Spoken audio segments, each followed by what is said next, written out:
Well, good morning, everyone. My name is Bill Proser, and for those of you who don't know me, I'm sorry I haven't introduced myself, but I'll get around to it someday. On the back table where you picked up the bulletin, I wanted to draw your attention to just one page of the Bible I copied for everybody that has list of kings. We're going to be in 1 Kings today, studying the Remnant, and this is a handy little thing you can cut out and stick somewhere in your Bible to remember who is who. It's like when you go to a baseball game, you need a program to tell the players. That's the same way we can use this. Secondly, there's a map.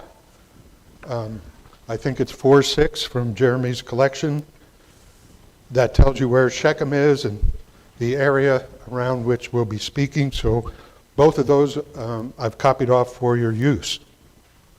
This morning we're going to be discussing the Remnant, and let me dismiss anybody who needs to go to junior church. We're okay? Okay. And this is the question I have for you. It's from Romans chapter 11, verse 1. I say then, did God cast off his people? So, the end of our time together, we should be able to give an answer to this question. Did God cast off his people?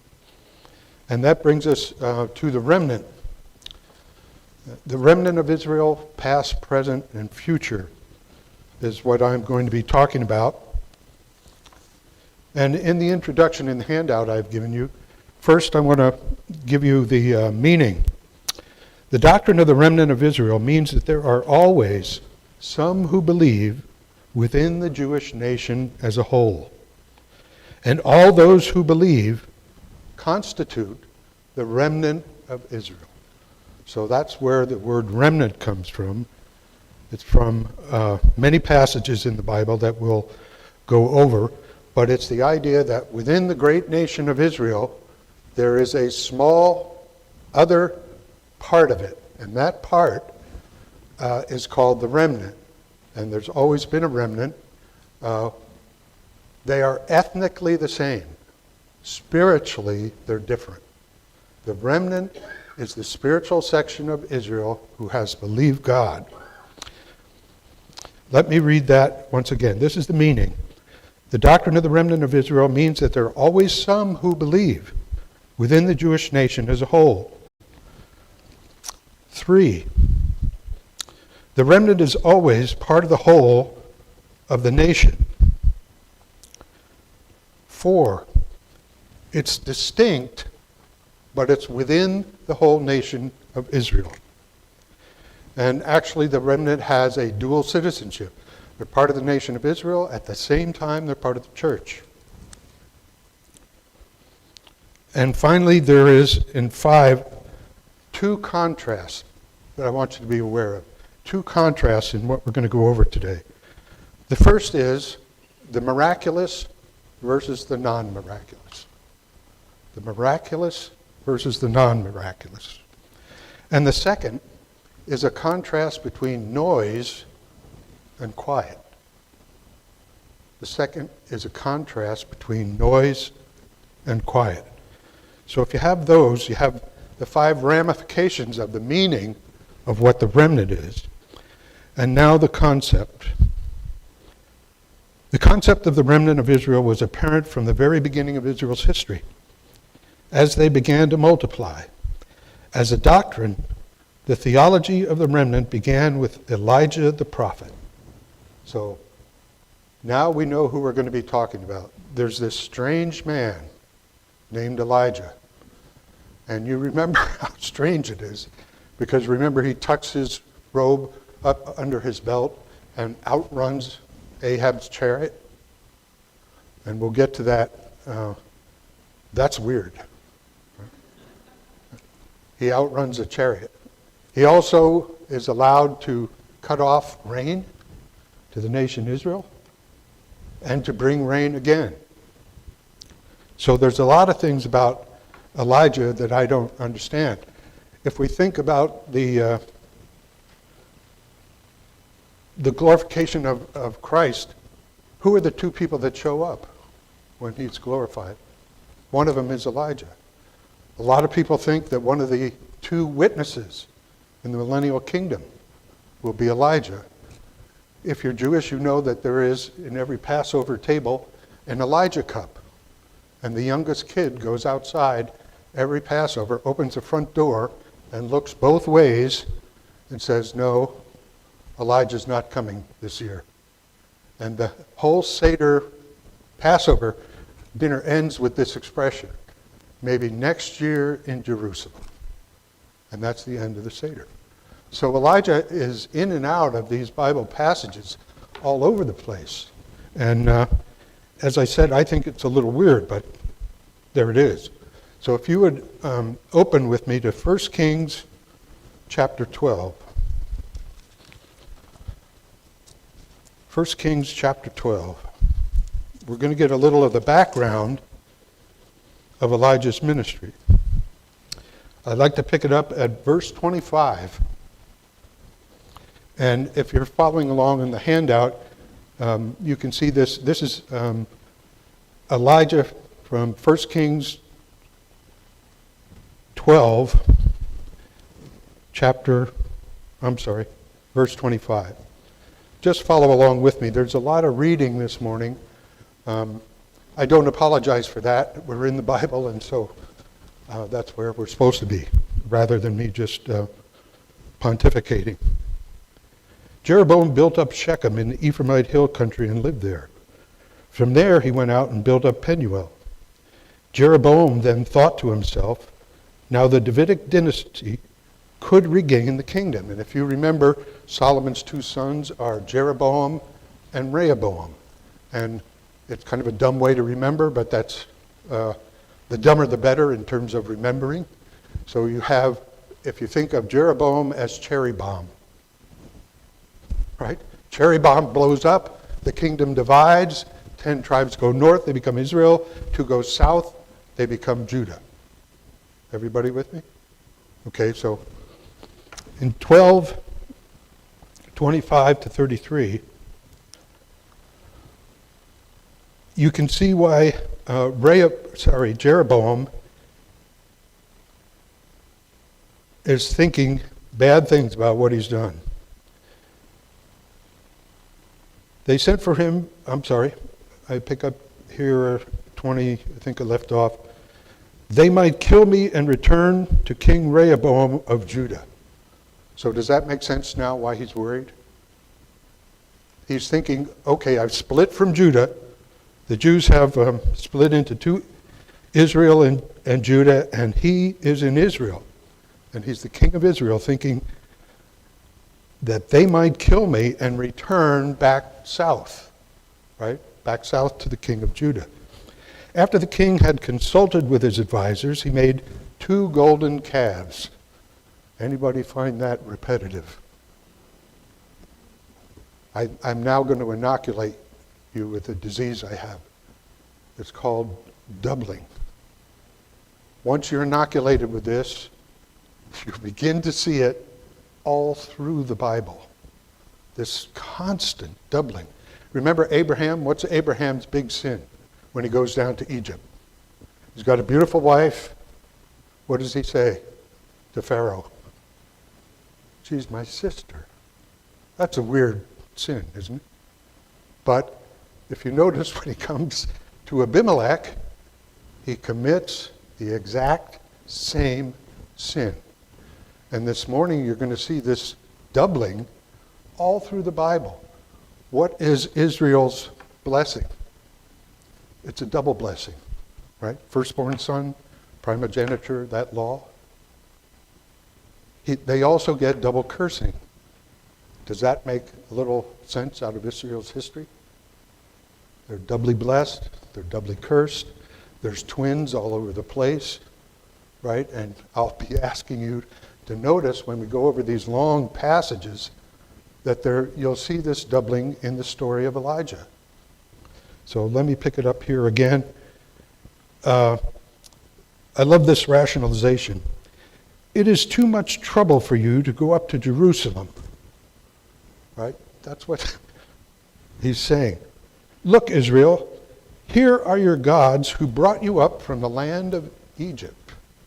Anybody remember hearing that phrase before? It's identical. It's identical to what Moses or Aaron said, right? He makes the golden calf. This is your God, Israel. He put one in Bethel and the other in Dan. So in the nation Israel, up on top of the land, the highest point is Dan. There's a golden calf there. The second one is Bethel. That's in the lower part. And he says, don't bother going to Jerusalem. It's too much trouble. You know, you can go to Bethel. You can go to Dan. You can worship the calf there. So it is a whole new religion, right? That actually it's a takeoff from what they've served before at Horeb. He said to them, go away for 3 days and then return to me. So the people went away. Whoops, there I am again, the wrong verse, sorry. It's too much trouble to go up to Jerusalem. Look, Israel, here are your gods who brought you up from the land of Egypt. Put one in Bethel and the other in Dan. This caused Israel to sin. You think? People went to Bethel and Dan to worship the calves. Now, listen to Rehoboam here. He has what, in the education business, we were told to teach self-image. There is nothing wrong with Rehoboam's self-image. Listen to what he does. He built temples on the high places and appointed priests, common people who were not Levites. Anything wrong with their self-image? No, he's going to do it his way, just like me. Jeroboam inaugurated a festival on the 15th festival celebrated in Judah. Makes sense, right? He's worried. Are they going to go back to Judah? On the altar in Bethel, he offered sacrifices to the calves he had made. In Bethel, he also appointed priests for the high place. No, but Rehoboam says they are. He's the king. It's good to be the king. Right? On the 15th day of the 8th month, a date he had arbitrarily chosen. Why do you suppose that's in there? The word arbitrarily. Who's doing the choosing? Rehoboam. Is he listening to God? No. So, very much like you and me. He sacrifices himself. That's the job of the priest. Everything is wrong here. It gets worse. Let's go to chapter 16, verse 29.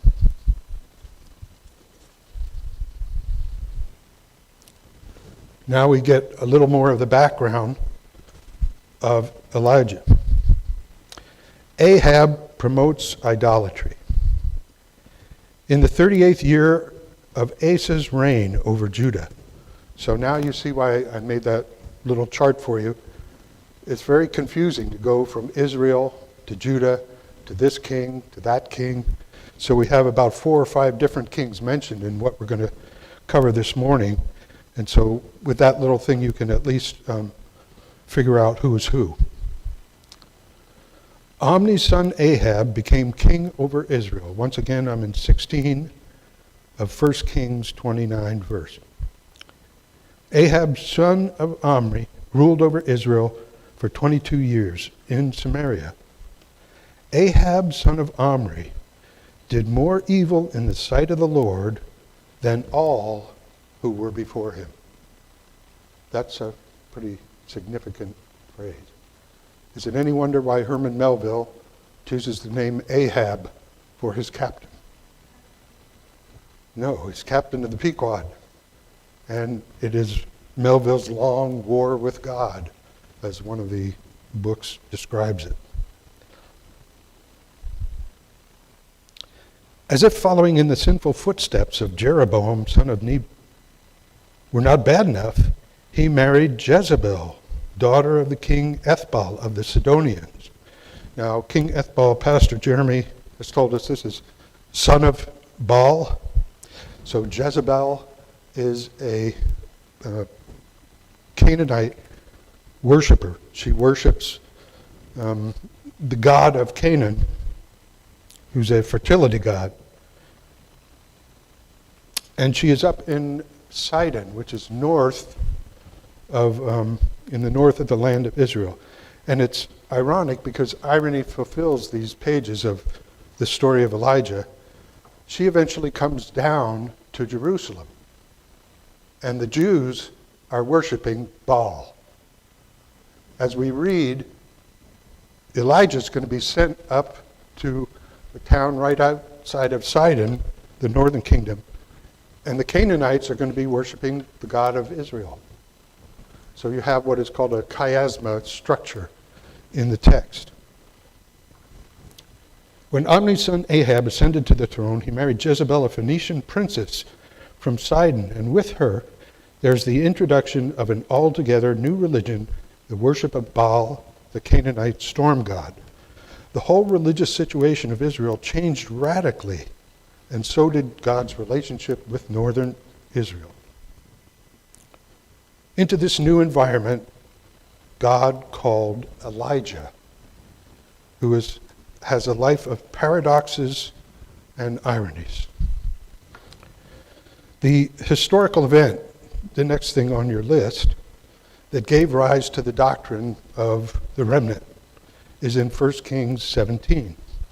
So let's read that.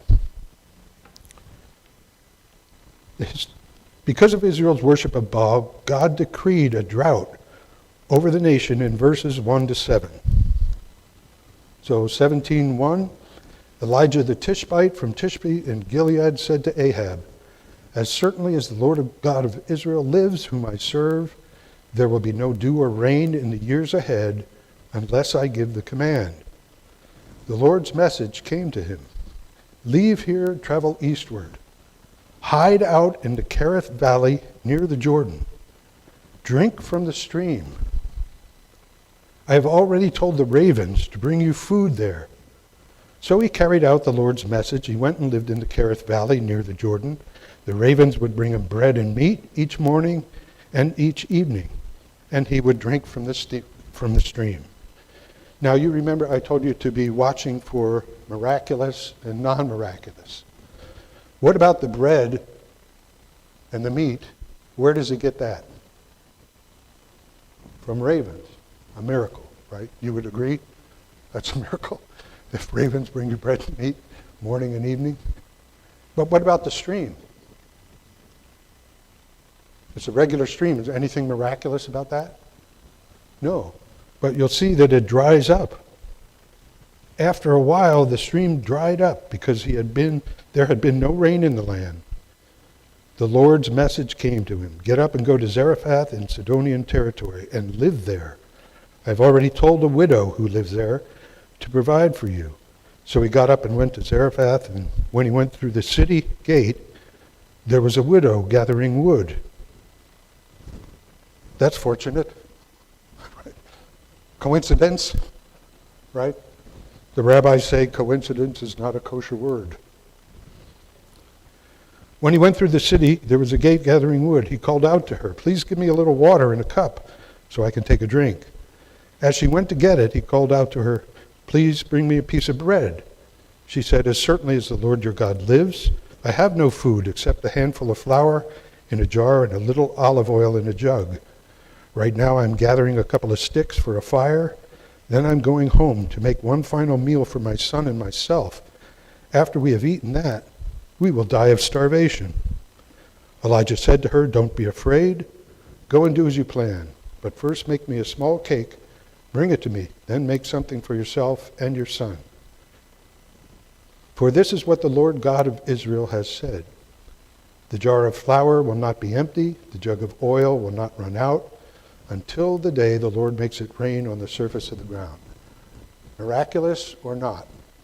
Miraculous. She went and did as Elijah told her. There was always enough food for Elijah and for her family. The jar of flour was never empty. The jug of oil never ran out, in keeping with the Lord's message that he had spoken through Elijah. Now, strangely, after this, the son of the woman who owned the house got sick. His illness was so severe he could no longer breathe. What happens when you can no longer breathe? You're dead. She asked Elijah, "Why, prophet, have you come to me to confront me with my sin and kill my son?" He said to her, "Hand me your son." He took him from her arms, carried him into the upper room where he was staying, and laid him down on his bed. Then he called out to the Lord, "O Lord, my God, you are also bringing disaster on this widow who I am staying with by killing her son." He stretched out over the boy 3 times and called out to the Lord, "O Lord, my God, please let this boy's breath return to him." The Lord answered Elijah's prayer. The boy's breath returned to him, and he lived. Elijah took the boy, brought him down from the upper room to the house, handed him to his mother. Elijah then said, "See, your son is alive." And notice verse 24. The woman said to Elijah, "Now I know that you are a prophet and that the Lord's message really does come through you." So Elijah is this prophet. Notice what is combined. There are miracles, and then something that's not a miracle, right?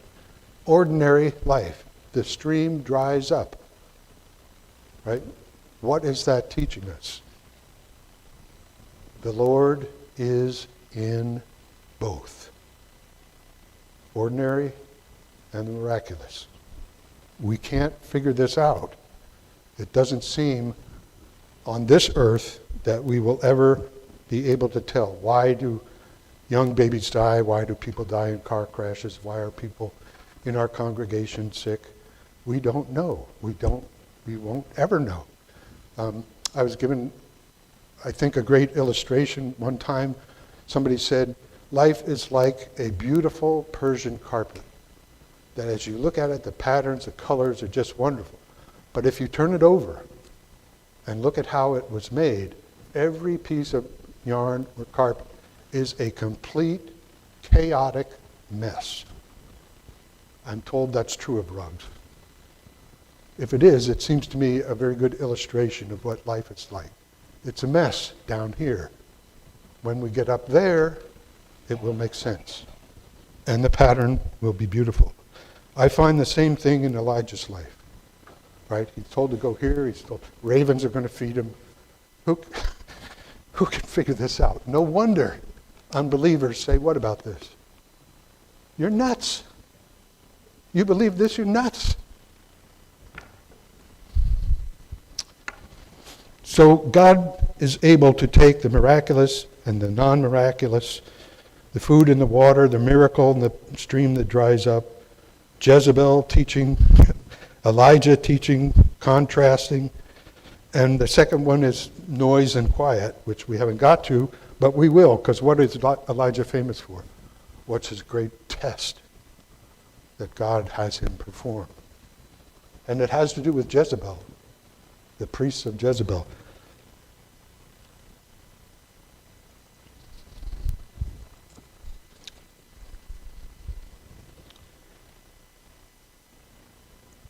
It is the divine duel, chapter 18. And I think you all know the story, but let's just read it again, because what you'll understand about the remnant from this story, if I can make it clear. So it's 1 Kings chapter 18, verse 1. Sometime later, in the 3rd year of the famine, the Lord's message came to Elijah. "Go make an appearance before Ahab, so I may send rain on the surface of the ground." So Elijah went to make an appearance before Ahab. Now, you remember Ahab. What's this meeting likely to turn out like?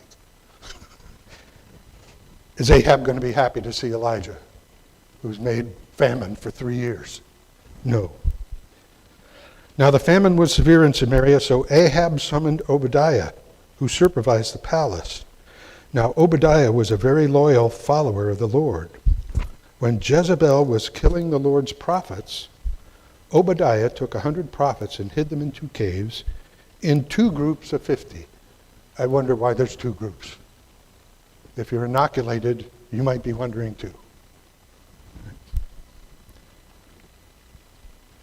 He also brought them food and water.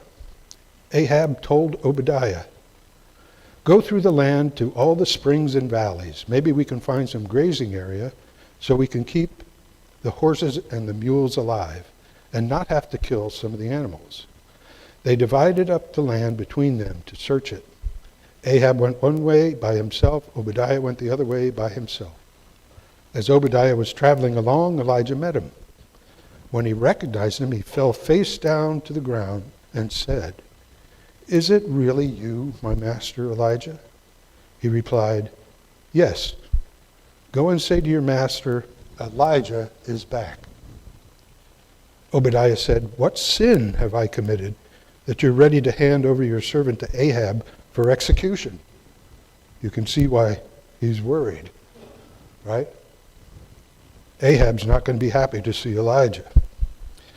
"As certainly as the Lord your God lives, my master has sent to every nation and kingdom in an effort to find you. When they say he's not here, he makes them swear an oath that they could not find you. Now you say, go back and say to your master, Elijah's back. But when I leave you, the Lord's Spirit will carry you away, so I can't find you. If I go tell Ahab I've seen you, he won't be able to find you and he will kill me. That would not be fair." I wonder how many times you've heard this from your children or students. This word fair was banned from my classroom. Nobody can say the F word in my classroom. The God who where am I? Elijah's back. "But he will certainly kill me." I'm sorry, I skipped down, so let's go to 13, verse 13. "Certainly my master is aware of what I did when Jezebel was killing the Lord's prophets. I hid 100 of the Lord's prophets in 2 caves in 2 groups of 50. Have we heard that before? Where is it? It's right above what we just read. I don't know why these are doubled. "Now you say, go and say to your master, Elijah's back, but he will kill me." But Elijah said, "As certainly as the Lord of heaven's armies lives, whom I serve, I will make an appearance before him today." So now let's go to chapter 19. This is the second contrast between noise and quiet. And I'm reading now from the American Standard Bible, which is a little different from the one I started with. The flight of Elijah, 1 Kings 19, 1-8. "And Ahab told Jezebel all that Elijah had done, and withal how he had slain all the prophets with the sword." Now, we haven't read that confrontation. So let's go back and look at verse 16. Elijah confronts the prophets. "When Obadiah went and informed Ahab, the king went to meet Elijah. When Ahab saw Elijah, he said to him, 'Is it really you, the one who brings disaster on Israel?' Elijah replied, 'I have not brought disaster on Israel, but you and your father's dynasty have, by abandoning the Lord's commandments and following the Baals. Now send out messengers and assemble all Israel before me at Mount Carmel, as well as 450 prophets of Baal and 400 prophets of Asherah, whom Jezebel supports." So now we're going to have this confrontation.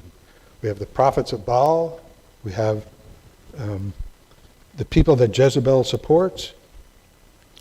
Ahab sent messengers to all the Israelites and had the prophets assemble at Mount Carmel. Elijah approached all the people and said, and this is a question for all of us, how long are you going to be paralyzed by indecision? If the Lord is the true God, then follow him. But if Baal is, follow him. How does this apply to each one of us? If the Lord is the true God, if you're not wasting your time being here listening to me, then follow him. If he isn't, then follow Baal. And Elijah is willing to put this on the line.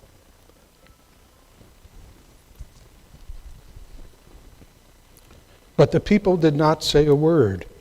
Elijah said to them, I am the only prophet of the Lord who is left.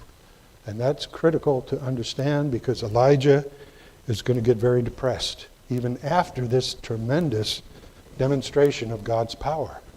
How is that possible? How is it possible we get depressed after we're saved?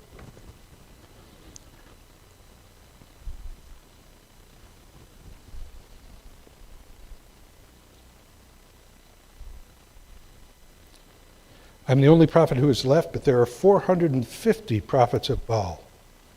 Let them bring us 2 bulls. Let them choose one of the bulls for themselves, cut it up into pieces, place it on the wood, but they must not set it on fire.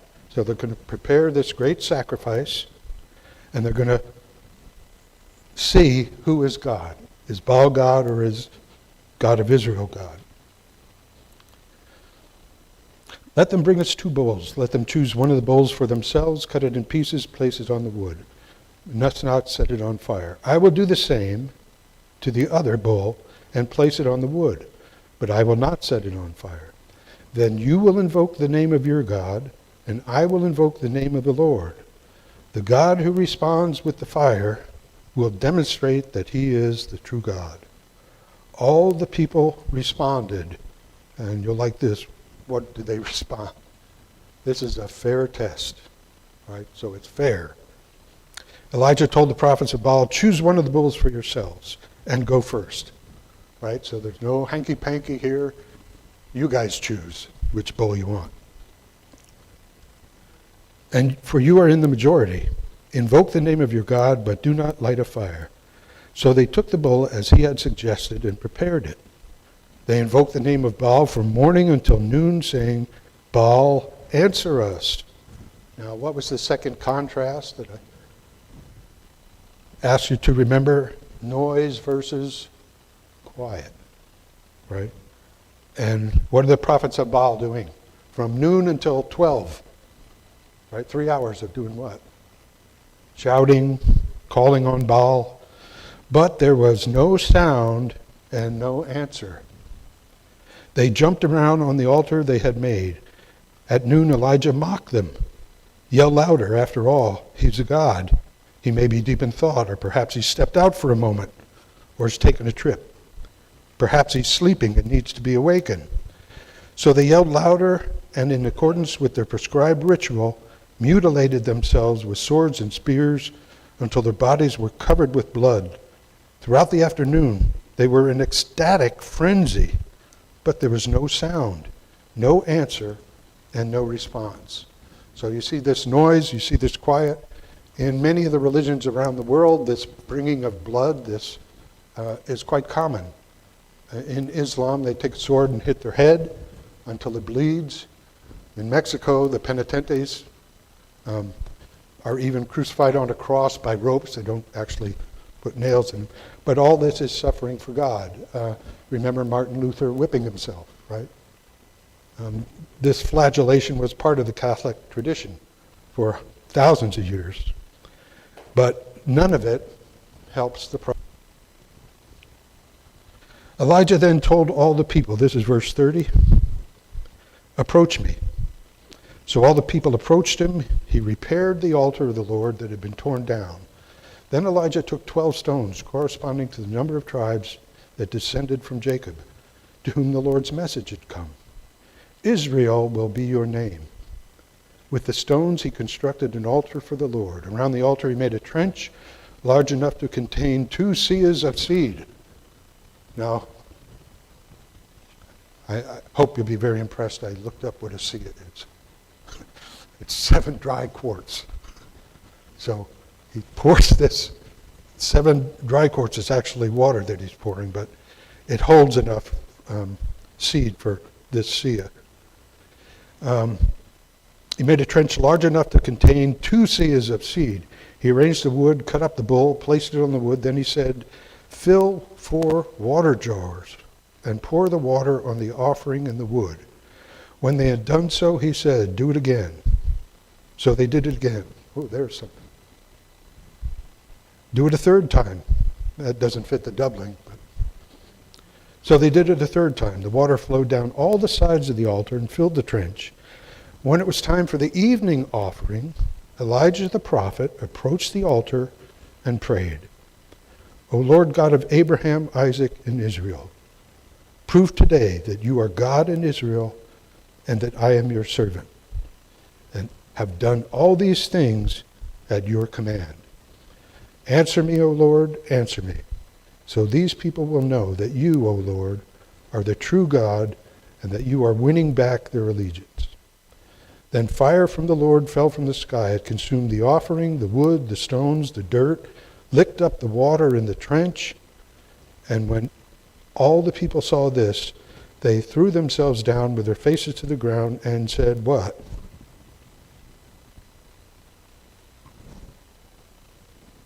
How many times did they say it?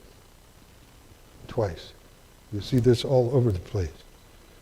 Elijah told them, seize the prophets of Baal. Don't let even one of them escape. So they seized them, and Elijah led them down to the Kishon Valley and executed them there. Then Elijah told Ahab, go on up, eat and drink, for the sound of a heavy rainstorm can be heard. So Ahab went up, eat and drink, and Elijah climbed to the top of Carmel, bent down to the ground, and put his face between his knees. He told his servant, go on up and look in the direction of the sea. So he went up, looked and reported, there's nothing. 7 times Elijah sent him to look. 7th time the servant said, look, a small cloud the size of the palm of a man's hand. It is rising from the sea. Elijah then said, go and tell Ahab, hitch up the chariots and go down, so that the rain won't overtake you. Meanwhile, the sky was covered with dark clouds and the wind blew. It was a heavy rainstorm. And here's the weird part. Ahab rode toward Jezreel. Now the Lord energized Elijah with power. He tucked his robe into his belt and ran ahead of Ahab, all the way to Jezreel. As far as I know, that's a miracle. So there is this tremendous conflict between Elijah and the Baals. It's clear that Elijah wins. All Israel said, the Lord, he is God, the Lord, he is God. Is this the first time they have said this? No, and they say it throughout their history. And then at the same time, many don't believe. But God always has a remnant. And finally we get to chapter 19. Ahab told Jezebel that Elijah had all that Elijah had done, including a detailed account of how he killed all the prophets with the sword. Jezebel sent a message to Elijah with this warning, may the gods judge me severely if by this time tomorrow I do not take your life as you did theirs. So, what do you think about Elijah's mental state now? He's had this tremendous victory, the God of Israel over the God of Baals. All Israel has agreed with him, right? And now what? Jezebel's going to do what? Kill him. Can you figure out this God? Why is he going to let Jezebel kill him? Didn't he just demonstrate who God is? Shouldn't this prophet be on cloud 9? He's not. We get to a very strange thing. He's going to run. And he has a mental state that all of us can identify with, even after this clear indication that God is in his heaven. Elijah was afraid. So he got up and fled for his life to Beersheba in Judah. So he leaves Israel, goes down to Judah. He left his servant there while he went a day's journey into the wilderness. He went and sat down under a shrub. Another version of the Bible that I've checked with calls this a juniper tree. and it's repeated twice, so shrub is repeated twice. And asked the Lord to do what?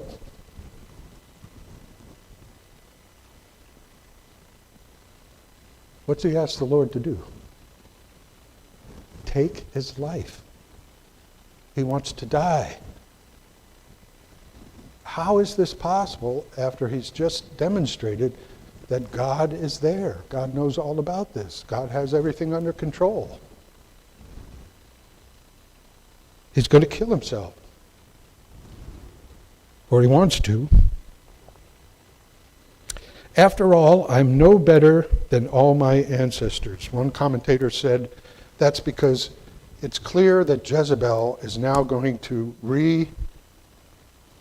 indoctrinate Israel, and they're going to follow her. They're going to leave God. They're going to go back to the Baals. Israel is going to fail again. And the whole Old Testament is one failure after another, isn't it? It tells us something about what we can expect, I think. He asked the Lord to take his life. I've had enough. Now, O Lord, take my life. Twice. After all, I'm no better than all my ancestors. He stretched out and fell asleep under the shrub. Suddenly, an angelic messenger touched him and said, "Get up and eat." He looked, and right there by his head was a cake baking on hot coals and a jug of water. He ate and drank and then slept some more. The angel of the Lord came back again. Why? It's the second time, isn't it? He's going to say the same exact thing he said before.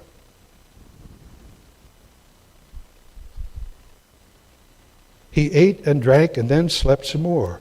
Now it says, verse 7, the angel of the Lord.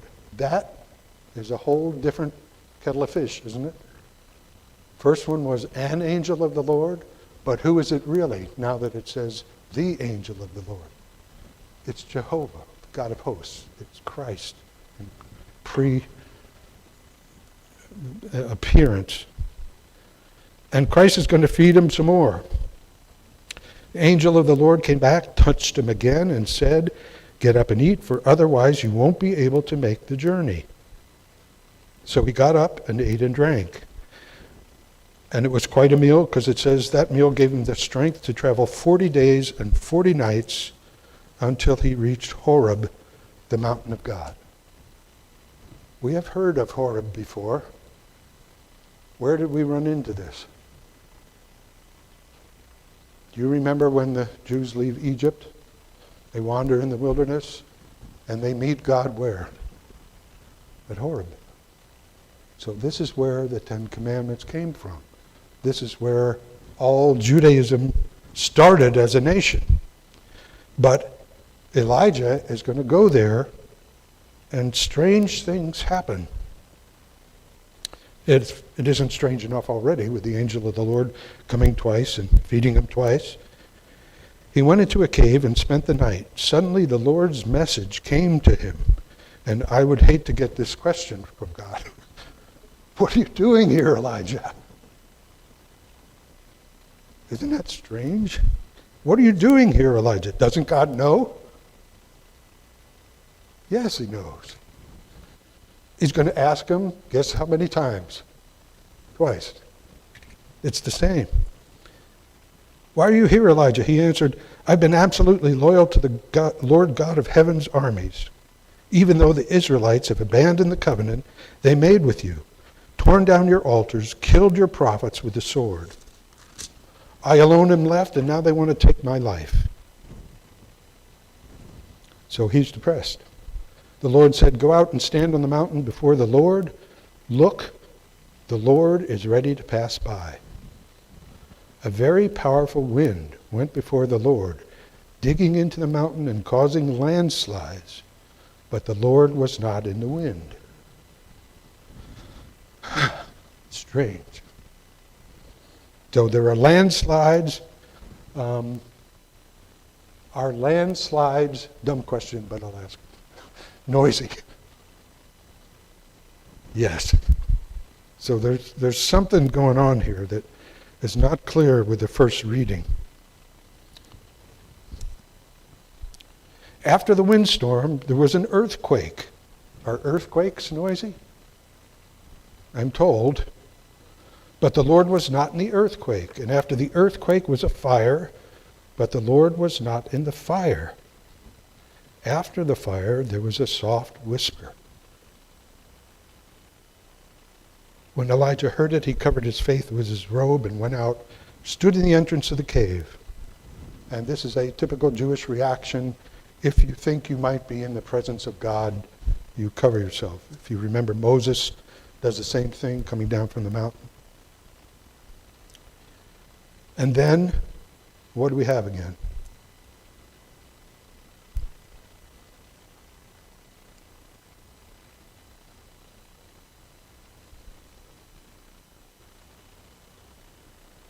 Why are you here, Elijah?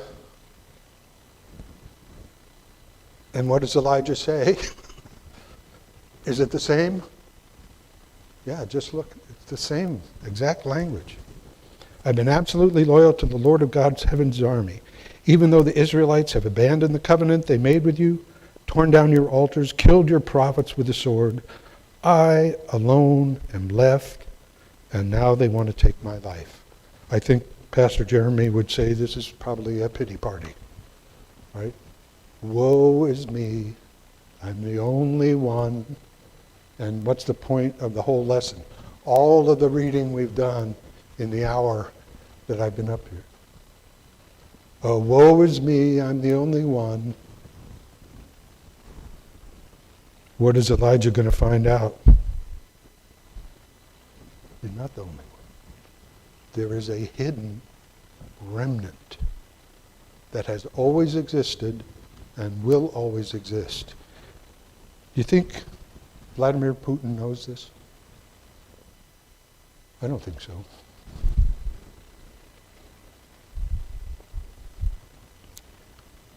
Go back the way you came, then head for the wilderness. Now this is difficult to interpret because he's going to say things that, at least it seems on the surface, they don't make sense. Go back, anoint this guy, then anoint this guy, then talk to this guy and make him a prophet. And this is where Elisha comes in. Okay, but what is going on with these kings? Let's just read it and you'll see.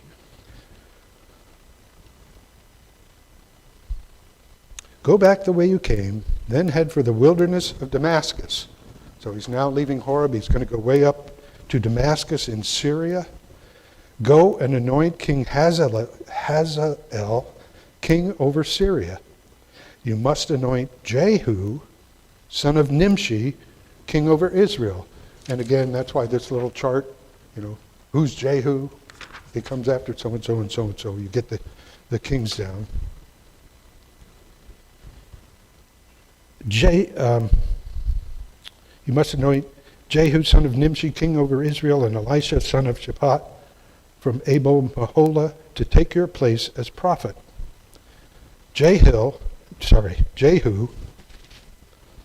will kill anyone who escapes Hazael's sword, and Elisha will kill anyone who escapes Jehu's sword. I still have left in Israel 7,000 followers who have not bowed their knees to Baal or kissed the images of him. So that's the point of the whole lesson this morning, that despite what happens to Elijah, he's not alone. He's not alone. God is in control, even though it doesn't seem to make sense sometimes, what people go through and what they have to suffer. God is on his throne. It's ironic that when he's down at the bottom of his depression, what does he ask God to do to him? Take my life, right? I'm no good. What do we know about Elijah?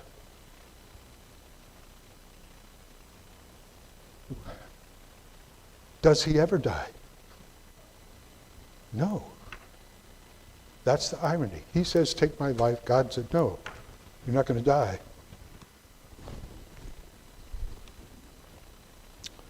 Well, it turns out God sent three noisy things. Hazael is the wind, Jehu is the earthquake, Elisha is the fire. And we find out that the still small voice of God is the remnant. And this remnant not only existed in the past, it exists now, and it will exist in the future, even in the millennium. So in the next time I'm up here, we'll finish up with the past, because that's from another passage from Isaiah. And you'll find out that this remnant runs throughout the entire Bible. The remnant, I think, is a very good lesson for us, because it cuts through all what we see in the world that is confusing and helps us to realize that God is still God and in control of everything. So there are those of you who, again, I'm sorry I don't know, and as such, I would like to simply have you turn to 1 Corinthians 15, verses 3 and 4. It is my privilege again to stand up here in the place of Jeremy and Todd and to go over the Christian gospel. In 1 Corinthians 15,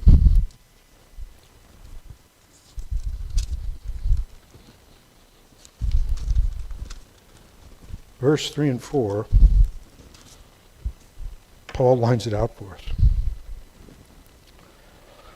For I passed on to you as of first importance what I also received, that Christ died for our sins according to the Scriptures, that he was buried, and that he was raised on the third day according to the Scriptures, that he appeared to Cephas, then to the 12, then he appeared to more than 500 brothers and sisters at one time, most of whom are still alive. So if by chance there's somebody who has not yet received Christ, I urge you to do so.